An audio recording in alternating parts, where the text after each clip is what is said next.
Marilah kita melihat firman Tuhan yang terambil dari kitab Kejadian pasal 29,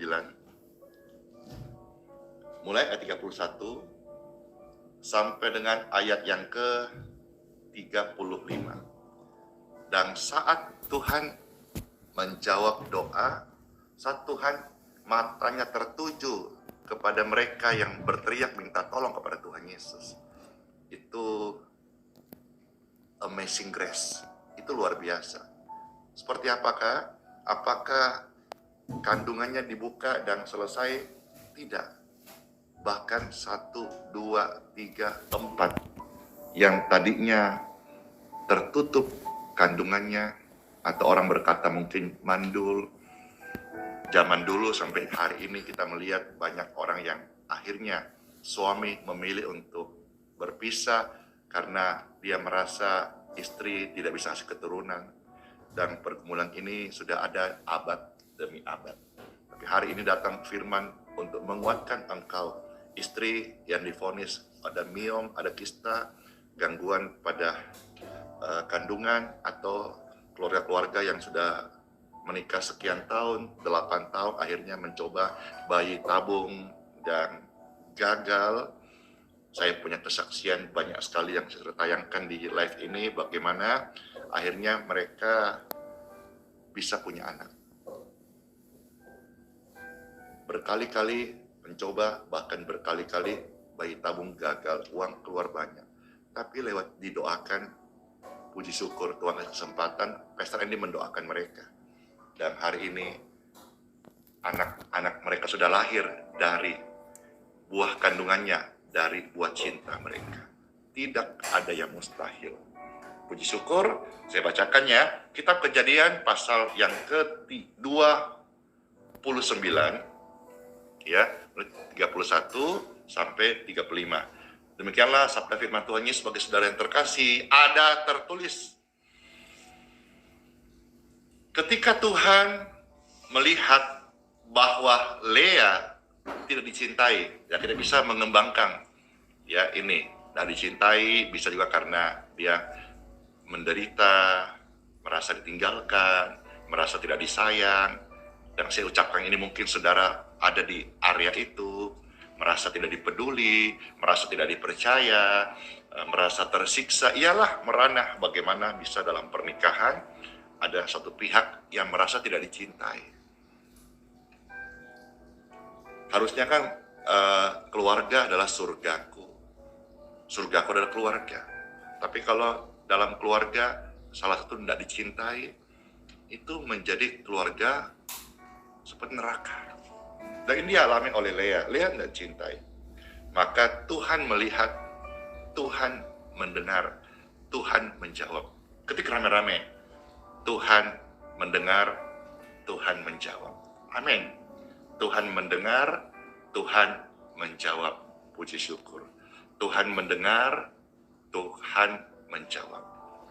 Nah lihat, ketika Tuhan sudah melihat itu, Tuhan mendengar, Tuhan menjawab, dibuka nyala kandungannya Lea.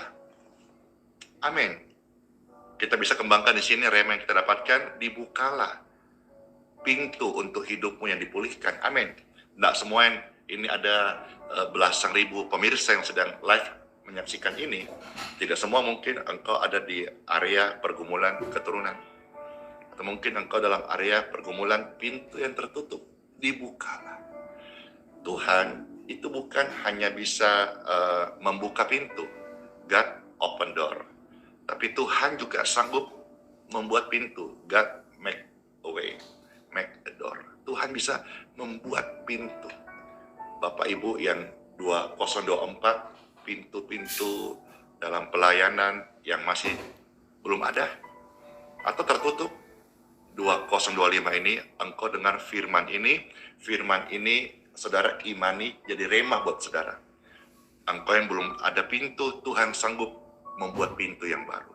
Engkau yang tertutup pintu, Tuhan bisa membuka pintu. Imani sungguh-sungguh seperti Tuhan sanggup membuka kandungan daripada Lea.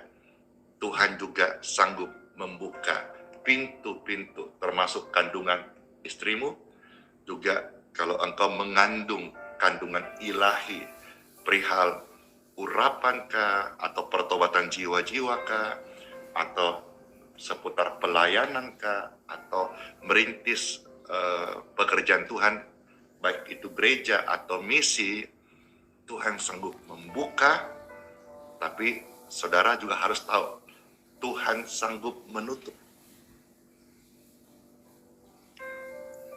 Mari sama-sama, saya juga belajar, kita yang sudah merasakan kesetiaan Tuhan Yesus, yuk belajar kita juga mau setia. Ketik rame-rame, belajar ku mau setia. Ya, belajar ku, bukan siapa-siapa. Kita nggak tunjuk orang lain, aku mau setia. Nah, saya lanjutkan. Tetapi Rahel mandul. Tuhan sanggup membuka, Tuhan juga bisa menutup. Nah, kita lihat ayat 32. Ya, kita sekarang fokus bagaimana Lea ini loh, yang tadi tidak dicintai karena mandul, tidak bisa punya anak. Tuhan mendengar, Tuhan menjawab, yes. Ayat 32, Lea mengandung, hore! Lalu melahirkan seorang anak laki-laki, dan menamainya Ruben. Sebab katanya sesungguhnya, Tuhan telah memperhatikan kesengsaraanku. Bagi engkau yang sedang sengsara, Tuhan tidak tinggal diam. Tuhan Yesus peduli. Tuhan Yesus mengerti. Ya, Tuhan perhatikan kesengsaraanku. Sekarang tentulah aku akan dicintai oleh suamiku. Cinta itu akan datang ketika Tuhan mendengarkan doa-doa, Tuhan memberkati. 33, mengandung pula lah ia, lalu melahirkan seorang anak laki-laki. Halo, bukan satu loh. Yang anaknya pertama, Ruben, ternyata mengandung lagi. Ya, berarti terjadi kemesraan. Ya, terjadi dalam keluarga ini, Bapak Ibu sekalian. Ya, antara Lea dan suaminya. Terjadi kemesraan. Iya toh. Buktinya hamil lagi yang kedua. Sesungguhnya Tuhan telah mendengar bahwa aku tidak dicintai sebelumnya. Tapi ketika, wah, keren banget. Ya,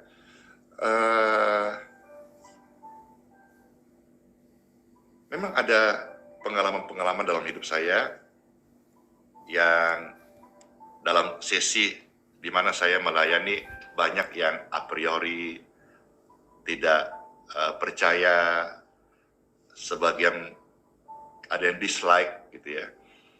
Tapi saya betul-betul percaya penyertaan Tuhan dalam pelayanan, dalam hidup, dalam keluarga, di dalam membagikan doa-doa kepada orang-orang yang membutuhkan doa ini.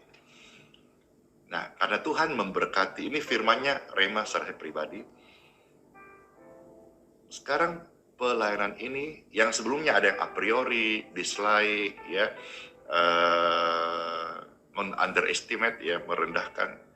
Tapi hari ini ketika Tuhan memberkati, Tuhan memperhatikan, Tuhan menjawab doa-doaku.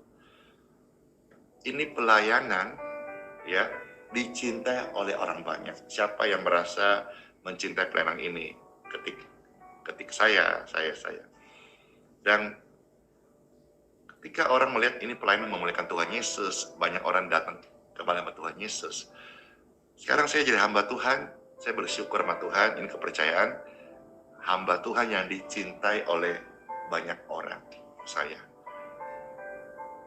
Jadi dari Rema ini saya mendapatkan kebenaran bahwa bukan karena ini platform yang banyak subscriber, bukan karena Andi Simon, tapi karena Tuhan melihat, Tuhan menjawab.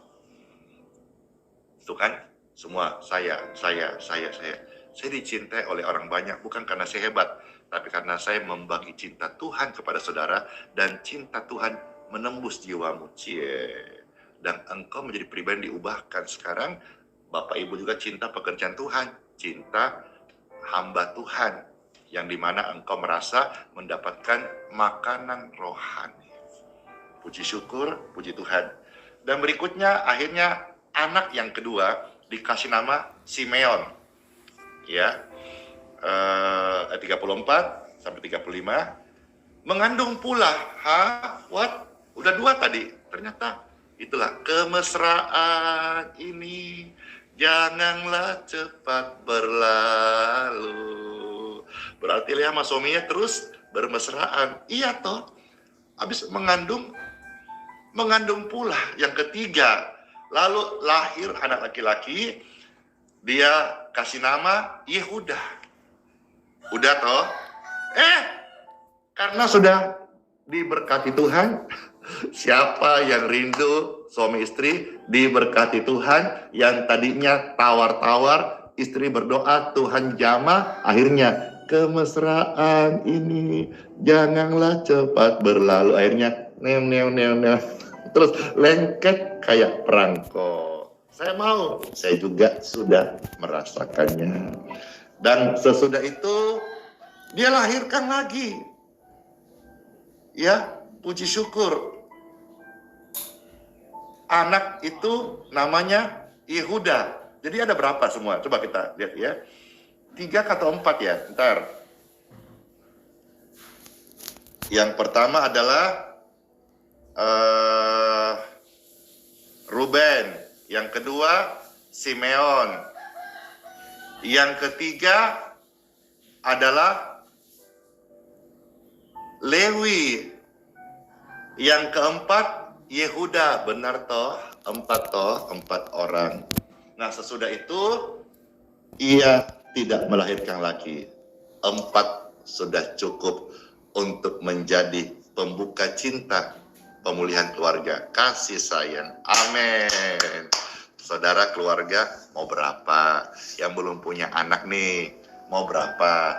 Minta sama Tuhan. Toh kalau Tuhan kasih berkat itu, anak nggak kaleng-kaleng loh. 4 loh. Dan mereka semua menjadi pembesar-pembesar. Dan nama-nama mereka dicatat di dalam Bible. Saya berdoa, saudara-saudara, yang dalam hal ini pergumulan untuk anak dan keturunan. Saya berdoa, saudara terima ucapan doa ini dalam keluargamu. Diberkati kandungan istrimu, diberkati janin dan keturunanmu kelak, dan lahir sehat, dan nama-nama anak-anakmu itu diberkati Tuhan menjadi besar, yang baik, yang memuliakan Tuhan Yesus. Jangan sedih lagi ya. Ketahuilah Tuhan melihat hati. Tuhan melihat hatinya Lea. Tuhan melihat juga hatinya Daud. Tuhan melihat hatimu. Tuhan melihat hatiku. Bukan perawakan. Hati yang hancur, hati yang mempersembahkan air mata di kirbat Tuhan tidak pernah sia-sia. Hati yang berdoa, hati yang bertekun terus dan tak percaya, Tuhan pasti jawab. Ketika Samuel melihat perawakan dari saudara-saudara Daud, Samuel berkata, inilah tentara-tentara yang diurapi. Tapi Tuhan bilang enggak. Manusia memang melihat perawakan, penampilan, gelar, siapa, orang kaya kah tidak, itu manusia, manusiawi. Bahkan seorang nabi seperti Samuel, itu bisa juga sampai hampir terkecoh dengan pola pandang manusia naturalnya itu. Tapi Tuhan berkata di dalam kitab suci, 1 Samuel 16 ayat yang ke-7. Saudara bisa ketik ayat-ayat ini, 1 Samuel 16 ayat yang ke-7. Di sini ada tertulis, berfirmanlah Tuhan kepada Samuel, karena Samuel juga hampir berpikir normal, padahal pilihan Tuhan itu sering kali ada di luar area normal. Bagaimana Daud yang kecil ini bisa menumbangkan Goliat tanpa disentuh dengan bantuan angin yang mengarahkan batu. Waktu diketepel sama Daud, itu Goliat jatuh. Iman itu bekerja tidak di jalur normal, ya, tetapi abnormal. Kalau saudara di dalam keluarga menikah dan ada anak, puji Tuhan, berkat Tuhan. Tapi kalau saudara habis dengar ini, habis baca firman, dan engkau ada pergumulan kandungan dan sebagainya, ada semacam kista, dan lantas dokter mungkin berkata tidak ada harapan, bahkan kemungkinan kandungan diangkat supaya tidak merambat kemana-mana. Nah, itu kondisi fisik. Tetapi ketika engkau berdoa dan kuasa Tuhan bekerja, itu tidak normal. Tidak normalnya adalah ya tiba-tiba aja bisa kistamu hilang setelah didoakan. Miom yang menghambat rahim bisa hilang. Dan ini terjadi di dalam firman, banyak sekali kisah-kisah ini. Dan di hari ini terjadi bagaimana Tuhan memberkati doa-doa, menunjukkan bahwa firman Tuhan yang tertulis di Alkitab dan yang disampaikan oleh orang percaya adalah firman yang hidup dari Tuhan Yesus.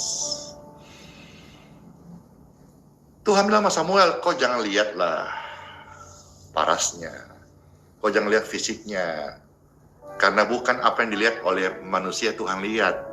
Manusia melihat apa yang kelihatan, tetapi Tuhan melihat hatimu. Tuhan melihat hatimu. Istri-istri, berdoa untuk suamimu. Tuhan melihat hatimu. Bahkan Tuhan juga ketika melihat ada seorang ibu yang menangis, hati Tuhan masgiu, hati Tuhan tergerak, hati Tuhan tersentuh. Satu lagi ya, dalam Injil Lukas pasal 7 ayat 13 sampai 15. Lukas 7 13 sampai 15. Dalam Injil ini dikisahkan ada seorang ibu yang lagi sedih banget dikarenakan anaknya meninggalkan dia. Bapak Ibu terkasih, kesedihan ibu ini menyentuh hati Tuhan dan Tuhan menolongnya. Lukas pasal 7 ayat 13 sampai ayat yang ke-15. Ada tertulis firman Tuhan Yesus, dan ketika Tuhan melihat janda itu, tergeraklah hatinya oleh belas kasihan. Hati Tuhan tergerak oleh belas kasihan. Seorang ibu tua, janda, lagi sedih. Tuhan tergerak hatinya. Lalu ia berkata kepadanya, jangan menangis. Jangan menangis. Ya. Saya kok tiba-tiba teringat dulu lagu nostalgia. Ya. Hapuslah air matamu, hapus luka laramu. Aku pergi untuk kembali lagi, cie. Teringat lagu itu. Hapuslah air matamu, hapus duka hatimu.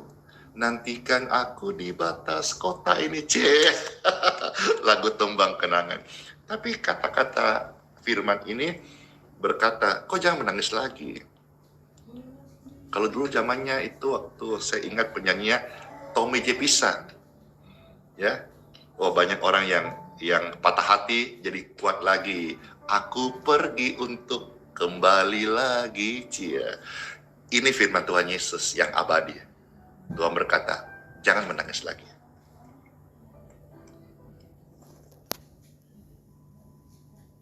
Dan Kesedihan diselesaikan sama Tuhan Yesus. Ayat 14 berkata, Yesus menghampiri usungan itu. Kenapa ibu itu menangis? Karena dia anaknya yang satu pergi tinggalkan dia.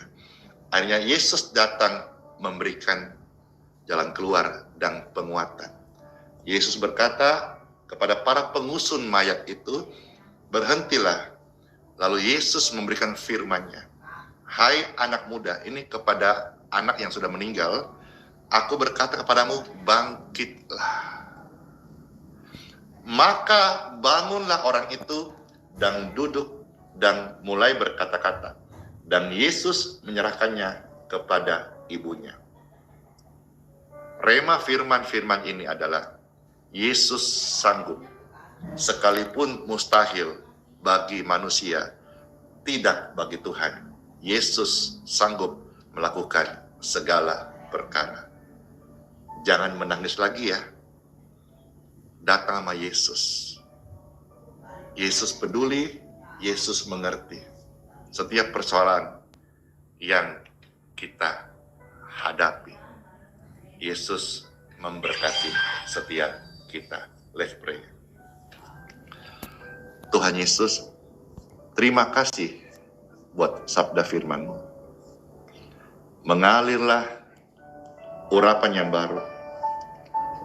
Jamahan-Mu Tuhan, pulihkan kami. Jamahan-Mu, sembuhkan kami. Jamahan-Mu, mengubahkan kami Tuhan Yesus. Kami percaya kuasa-Mu bekerja saat ini. Yang sakit diberkati sehat. Yang susah diberkati dengan jalan keluar dan kebahagiaan. Yang sedang dalam duka cita digantikan dengan sukacita. Tuhan Yesus yang sanggup melakukan segala perkara. Bapak Ibu tetaplah berdoa. Bawalah dalam doa apa yang menjadi pergumulan yang kita hadapi hari-hari ini. Karena Tuhan Yesus adalah Tuhan yang setia. Tidak pernah Dia tinggalkan kita. Tuhan selalu ada bersama-sama kita. Ketika rame-rame, Tuhan mengerti, Tuhan peduli. Amin. Amin. Puji syukur, puji Tuhan. Tuhan Yesus memberkati setiap kita.